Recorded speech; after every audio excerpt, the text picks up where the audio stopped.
Hello, everyone, and welcome to another wonderful day of physical chemistry. So today we're going to be starting to build up the description of the behavior of gases.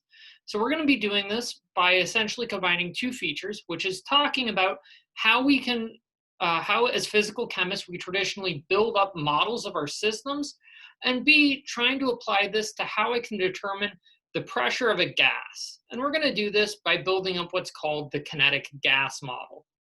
So let's go ahead and get started by first of all talking about the general forms of physical models. So this is the classic form of how a physicist talks about a system. So the general approach for a physicist modeling a system, chemical or otherwise, is going to take one of two major paths. So the first one I often call the historic or the empirical path. So this is simply the idea that I start with a whole bunch of experimental data. I've usually collected this over a wide array of time, and I try and fit the system to some set of predictive variables. So I have some sort of response variable I care about and some sort of predictable variable I can control. First, I need to go ahead and identify which variables are going to be related. And then once I have these, try and connect these properties to some sort of mathematical form. We hope that it's linear. If it isn't, we may try and force it to be linear. Otherwise, we'll hope that it follows another simple form like an inverse relationship or an exponential model. And then turns out that a lot of these systems often provide a general good description of the system. The mathematical forms may occasionally get fairly complex, but the general failure of these sort of empirical models is that they tend to lack a good origin for why the model works. They end up being much more descriptive, and while occasionally predictive, they don't give you a good idea of why, which again, as a physical chemist, can occasionally drive me a little bit nuts. And so a good way to kind of look at how one builds up one of these empirical models is I'll tend to make a series of measurements, and then I'm going to fit these to some sort of simple model. And then I use this to build up a more general theory. And then what we try and do is test it against more measurements, see if it's a good general model or whether I have to add on some extra features. Turns out occasionally we're lucky and that a simple model works. Often, in order to make a model widely applicable, I have to add in a lot of corrections. And we're going to see this as a common theme as we go forward this semester. The other general approach is I'm going to start with a very simple system and some sort of basic set of physical rules that I hope the system follows. And I use this to build up a model kind of from first principles. So I often call this an ab initio or first principles model. So this is, again, ab initio is just Latin from saying more or less from first principles. So these are usually going to be very good at describing important features of the system. However, because we start with a simple system, you often need to add in constant correction factors to deal with the wider world. This leads to the classic joke that a physicist was asked to help a farmer whose cows weren't giving any milk. He took a look at the cows for a while and said, I have a solution, but it only works for spherical cows in a vacuum. And this tends to be kind of the problem with these models. They tend to work very good for simple systems, but by the time we get up to real systems, the number of correction factors you're adding can be quite cumbersome. But the big advantage of these systems is that they tend to be very good at attributing a physical origin to each of the terms, whether it's the original first simple model or the correction factors that we're adding in.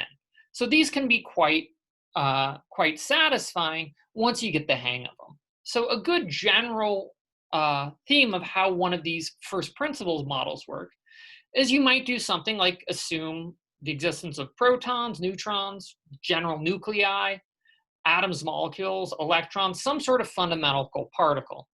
Then what we do is we apply a series of either Newtonian or quantum mechanics, depending on what level your system is working, or if you get up to real physics, you might even start applying relativistic theory.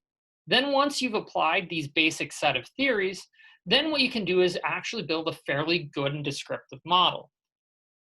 And then you test against experimental results, figure out if there's any features that you missed, and then you might have to say, oh, I may have dealt well with the behavior of nucleons, but I may have forgot the behavior of electrons. Or I may have accounted for the existence of atom A, but not atom B. And so these can actually be, again, kind of tricky to deal with, but they often can be very satisfying. So let's go ahead and look how both of these physical models work in kind of a real system. So one of the best examples of an empirical model is our good old friend, the ideal gas law. Pressure times volume equals moles times gas constant times temperature. Beautiful system.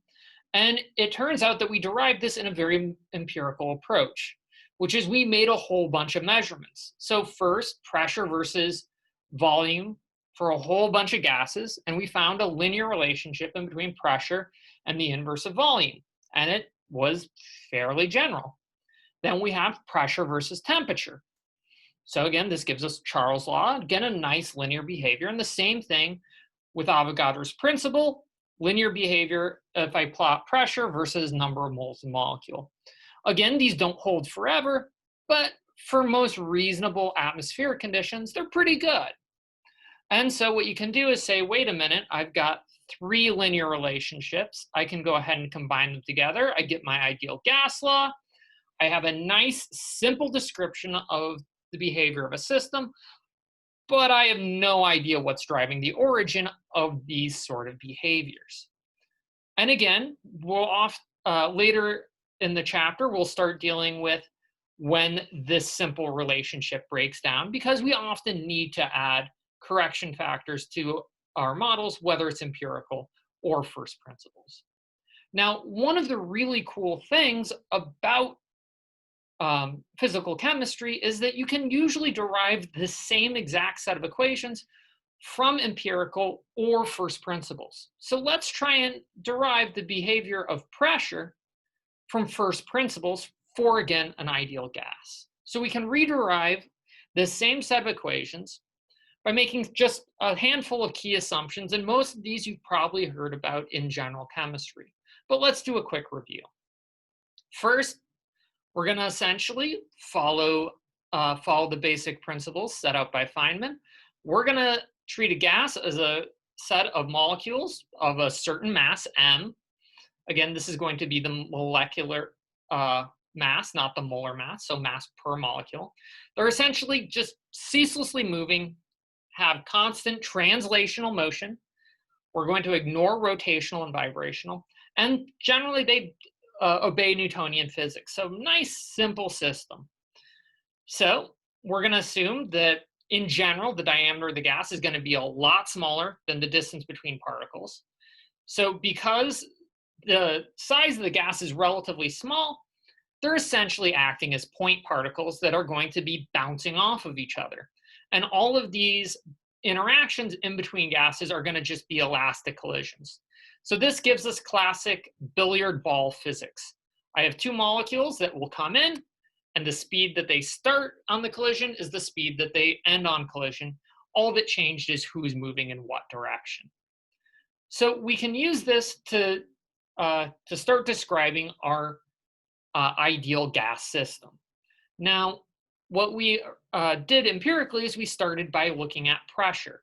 And pressure is going to essentially originate from collisions with the container wall. Because how we measure pressure is, well, how often is a gas hitting either a pressure sensor or our container wall? So let's go ahead and look at collisions with the container wall. So we can use our good old friend Newtonian physics. I might be brushing off some old principles here. And it turns out that pressure is just simply given as the force of the collision per area the collision takes place over.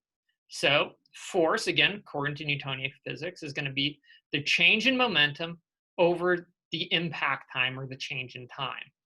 So this is going to be essentially, I do apologize for the multiple P's, essentially how much does the momentum of my gas change over a certain given time. So let's go ahead and kind of look at this a little bit more visually. So I'm going to have some sort of gas that's going to be coming in with um, a certain velocity. It's going to hit the container wall, and because it's an elastic collision, it's going to be bouncing back in the opposite direction.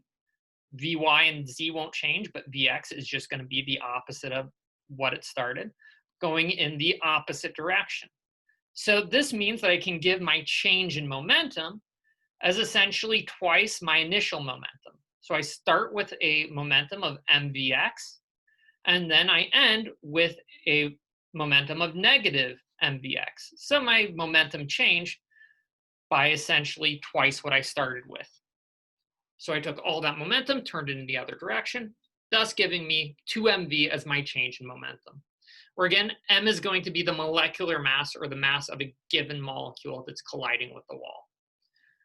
So this actually works out pretty well. I know that I can usually find the mass of my gas just by knowing what molecule is hitting the wall. Velocity we'll deal with later, but we run into a small issue. I'm not going to be looking so much at the pressure of a single molecule hitting the wall. I'm going to be dealing with something a little bit more messy. So I need to figure out how many molecules are going to be hitting the wall to get a good idea of the overall pressure, and not just the pressure from a single molecule. So when trying to figure out how many molecules are hitting the wall, what I can do is start by looking at a certain subsection of my wall with area A. And then I'm going to be counting the number of collisions with that area A simply by finding what volume of the gas is going to be, in general, colliding with the wall, and then using the density of that gas. And usually I can find the density of a gas from a series of measurements. So our density is essentially just going to be described as the number of molecules times the molecular mass divided by the volume. So that actually ends up being nice because it's going to more or less be the number of molecules that are hitting the wall.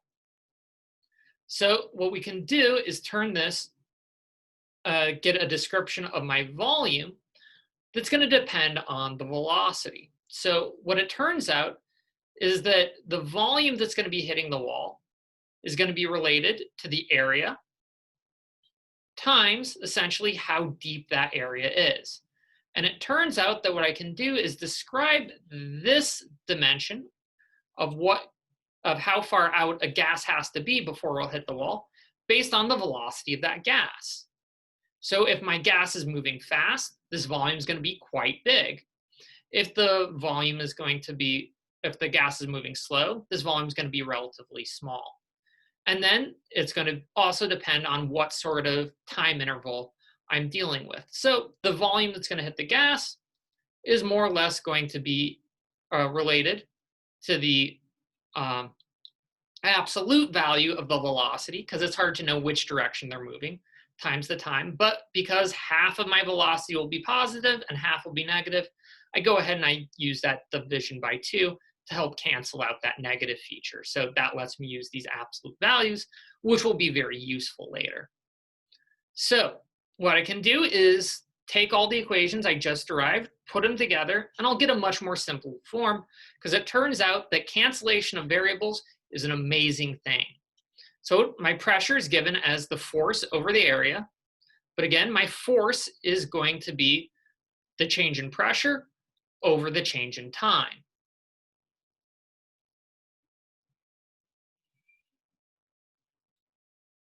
And then what I can do is insert my change in pressure as twice mv, and I get a fairly simple overall pressure equation, which is related to the mass of the gas, the velocity of the gas, the area, and the time interval I'm measuring over. So what we can then do is try and determine the number of collisions that are going to give this pressure by, again, using my density times my volume. So we're going to then input the equation we had for our density, which is right here. We're going to essentially ignore the corrected volume term for now. You'll see why later. And then we'll also insert our volume equation of Vx times delta T over A. And then we have that factor of 2 that shows up.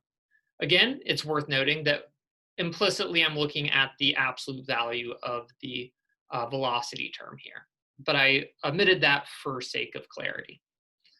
So what we can then do is go ahead and combine these equations to give an overall pressure, which simplifies when I account for the number of collisions occurring times the pressure per collision. We see another number of nice,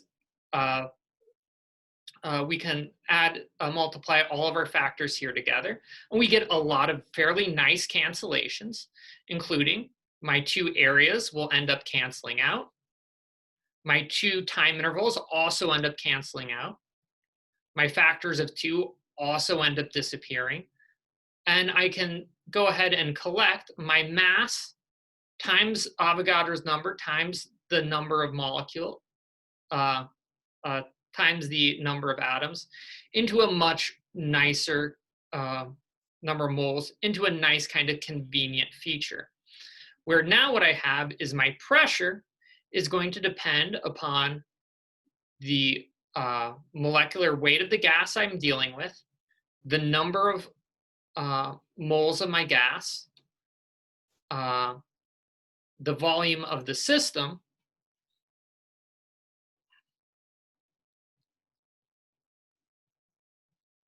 and the square of the velocity just in the x direction. So all that's going to be related to pressure. But we only have one term here on the bottom. That's going to be our volume. So we can move it over to the other side. And this should hopefully start looking familiar. I now have some descriptor of pressure times volume that's going to depend upon the velocity of the gas as my only real variable, because the number of moles and the molecular weight are going to be a little bit more fixed. So what this ends up doing is giving us a real descriptor. Now we have to figure, we now find that the pressure of the system is going to be highly dependent upon the average velocity of our system. So now we have to figure out the average velocity of a gas. And it turns out that this actually can be a little bit tricky.